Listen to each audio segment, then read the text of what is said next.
Sachant que l'anime Tower of God vient tout juste de débuter et que je sais que beaucoup vont se lancer après avoir vu l'épisode 1, je vais en profiter pour vous présenter 3 webtoons similaires à Tower of God. Mais avant de balancer l'intro, sachez que je me suis basé sur 2 critères. Tout d'abord, l'émotion univers qu'il y a à Tower of God, mais aussi l'évolution du perso au fur et à mesure de l'histoire. N'oubliez pas de lâcher votre pouce bleu si vous aimez et surtout de vous abonner car on arrive bientôt au 1K et ça c'est dingue. Bref, j'arrête de vous embêter, let's go!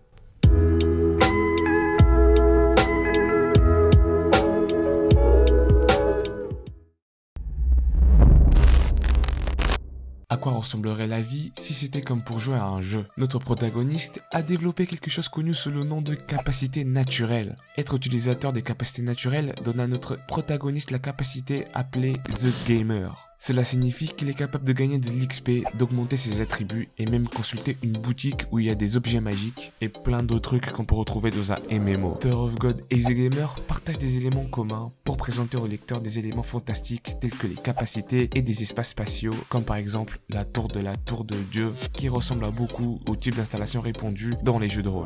Il y a aussi une forte présence de capacités, d'objets et de concepts surnaturels tels que Gamer du protagoniste et la capacité de Bam à manipuler le Shinso. Et en plus de ça, tous les deux apprennent des compétences plus rapidement que d'autres. Bref, si vous avez jamais vu ce webtoon, je vous conseille d'aller le voir et très vite.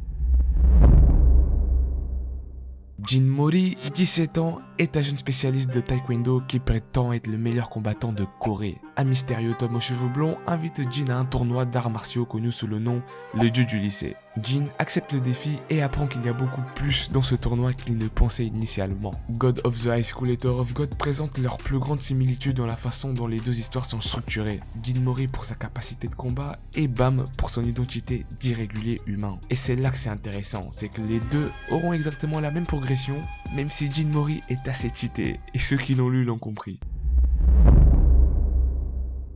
Dans un monde défini par l'apparition des capacités et de pouvoirs spatiaux chez les êtres humains, notre personnage principal n'en a pas. En plus de ça, il fréquente une école remplie de puissants utilisateurs de capacités. Notre protagoniste est là depuis longtemps, d'accord avec le fait que le monde n'est pas parfait et que la survie n'est pas facile. Tower of God et Unordinary portent leur similitude évidence dans la façon dont les deux histoires sont centrées sur l'existence des phénomènes et des capacités surnaturelles.